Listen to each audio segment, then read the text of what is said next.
Hello বন্ধুরা, তোমরা সবাই কেমন আছো? আশা করছি খুব ভালো আছে। আমার আরেকটা নতুন ব্লগে তোমাদের অনেক অনেক স্বাগত। আফটারনুন 3:44 আর আমি বানাচ্ছি সাবুদানার পায়েস। কেন জানো?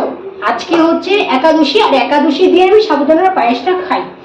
আর কিছু খাই আর না খাই, মানে একাদশী দিন তো রুটি ভাত এই সমস্ত জিনিস আমি খাই না। কিছু খাই কি সাবুদানার পায়েস, যা ফল খাই, কিন্তু ফল খেতে আমার একদম ভালো লাগে না। তবুও একাদশীর দিন তো কি করবো, খেতেই হয়। যা ফল থাকে ঘরে, কি আমার বর এনে দিয়ে যায় যাওয়ার সময়, তখন সেই ফলই খাই। আজকে এনে দিয়ে গেছে আর কলা আর পাকা পেঁপে আর আম। আমি খাচ্ছি হচ্ছে সাবুদানার পায়েসটা। সাবুদানার পায়েসটা আমার খুব ভালো লাগে, প্রত্যেক একাদশীতে খাই, আমরা সবাই খাই। আমার বড় একাদশীতে না ভাত খায় না, ভাত খায় না, রুটি খায়। আমার মেয়ের জন্যই খালি একটু ভাত বানায়। এর মধ্যে কি আছে না, এর মধ্যে হচ্ছে গুড়। আমি যেরকম গুড়টাকে কিনে নিয়েছি কভারে করে, সেরকম কভারে করেই রেখে দিয়েছি। লাল গুড়। সাবুদানার পায়েস আমি গুড় দিয়েই বানাবো, চিনি দিয়ে বানাবো, কারণ চিনিটা খাই না। চিনিটাকে খাই, আমি গুড় দিয়ে খাওয়াটা বেশি পছন্দ করি, চিনি দিয়ে না।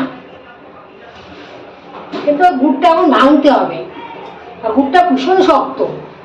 আর আজকে একাদশীর দিন পুরো দিন কি কি রান্না করেছি, সেই রান্নার রেসিপিটা তোমাদের একবার বলে দিচ্ছি। মেয়ের জন্য বানিয়েছি হচ্ছে খিচুড়ি আর ফ্রেঞ্চ ফ্রাই, আর ওর বাবার জন্য বানিয়েছি রুটি, কুন্দুরি আলু ভাজা। মানে সকালবেলা ও খেয়েও গেছে, নিয়েও গেছে। আর সঙ্গে দিয়ে দিচ্ছি কলা, ফল এনেছিল, ফল কেটে ওকে দিয়ে দিচ্ছি সাথে। আর এখন দেখো এই মটর ভিজিয়ে রেখেছি, গ্রিন মটর। এই গ্রিন মটরটা রাত্রেবেলায় মটর দিয়ে আলু দিয়ে তরকারি বানাবো। এটাও রুটি দিয়ে খাওয়ার জন্য, রাত্রে রুটি দিয়ে খাওয়ার জন্য এটা। আমি খাবো বলে বানাচ্ছি সাবুদানার পায়েস। তাহলে আজকে এতগুলো জিনিস মানে পুরো দিনে বানানো হলো একাদশীর দিন, বুঝেছো? কিন্তু আমার তবু মনে হয় যে একাদশীর দিন রান্না ঝামেলাটা একটু কমই থাকে। আমার কেন মনে হয় জানো? কারণ রুটি তরকারিটা করাটা না, সেটা আমার অত ঝামেলা বলে মনে হয় না। মানে রুটির সঙ্গে একটা তরকারি দিয়ে আমার বর খেয়ে নেবে, কিন্তু যদি ভাত বানাই, ভাতের সঙ্গে অন্তত দুটো থেকে তিনটে তরকারি রাখবে। এই জন্য আমার ভাতটাকে একটু ঝামেলা বলে, রুটিটাকে অত ঝামেলা বলে মনে হয় না। আর ও বেশি রুটি খায়ও না, মাত্র 3টে রুটি খায়, জানো? বন্ধুরা দেখো, আমার রান্নাঘরটা কত ছোট। এত ছোট রান্নাঘর না, আমার খুব অসুবিধা হয়। এরপরে যখন ঘর চেঞ্জ করবো না, অনেক বড় রান্নাঘর হবে। পায়েস রেডি হয়ে গেছে বন্ধুরা, হয়ে গেছে। দেখো এই যে এতটুকু পাতলা রাখলাম না, এই সাবুদানা, এই দুধ, যতটুকু দুধ আছে পুরোই টেনে নেয়। ও খেয়ে দেখবো যে কেমন হয়েছে।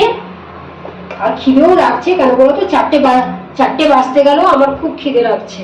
তাই একটু খাবো সাবুদানার পায়েস এখন। আর এটাকে ঢেকে রেখে দেবো। আর বলছিলাম, তোমরা একাদশী কে কে করো, আর একাদশীতে এরকম আমার মতো সাবুদানার পায়েস বানাও, আমাকে বলবে। না একাদশীতে তোমরা করো, কে কে করো, আর একাদশীতে খাও কি, সেটাও আমাকে বলবে। কি দিয়ে একাদশী, মানে দেখো একদম নির্জলাভাবে থাকা তো আমার পক্ষে সম্ভব না। যাদের পক্ষে সম্ভব হয় তারা করে, কিন্তু আমি পারি না ওরকম ভাবে করতে। তাই আমি ফল, সাবুদানার পায়েস এই সমস্ত খেয়েই মানে একাদশীর দিনটা এভাবে আমি মানছি। অনেক বছর ধরেই করছি আমি একাদশী। তো চলো তোমাদের একটু সাবুদানার পায়েসটা টেস্ট করে দিই। তবে সাবুদানার পায়েসটা এখন খেয়ে দেখবো কেমন হয়েছে। এই তো সাবুদানার পায়েস খাবি? খাবি? পায়েস মানে কি? মানে বড় সাবুদানা, ছোট সাবুদানার পায়েস তুই খাবি না? দেখেছো তো, ছোট সাবুদানার পায়েস বানিয়েছি বলে খাবে না, কিন্তু এটা হচ্ছে লাইলন সাবুদানা। বন্ধুরা সাবুদানার পায়েসটা দেখো, এটা বলে ছোট সাবুদানা বলছে, এই সাবুদানার পায়েস বলে খাবে না, এর থেকেও বলে বড় বড় সাবুদানার পায়েস খাবে। চিন্তা করে দেখেছো? আমি এটা না এইরকমই, এটা খাবো না সেটা খাবো না, ওর হচ্ছে প্রচণ্ড বায়না। আমি একটু খেয়ে টেস্ট করে দেখি, অবশ্য গরম আছে।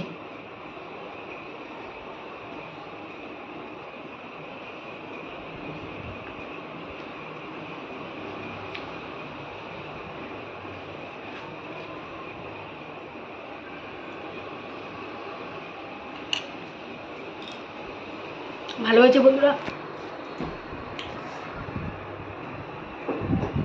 খুব ভালো হয়েছে, খুব সুন্দর হয়েছে সাবুদানার পায়েসটা। এদিকে একটু খেয়ে দেখ, টেস্ট দেখ, কিন্তু খেয়ে খাবি? ফ্রেঞ্চ ফ্রাই খাবে, সাবুদানা খাবে না। আর ফ্রেঞ্চ ফ্রাইটাও আমি পুরোটা বানাইনি বন্ধুরা, তখন আরও রেখেছি ফ্রিজের মধ্যে। মানে ফ্রেঞ্চ ফ্রাইটা বানানোর আগে ফ্রিজের মধ্যে রেখে দিয়েছি, ওটাকে ফ্রিজ থেকে বের করে ফ্রাই করবো ভালো করে।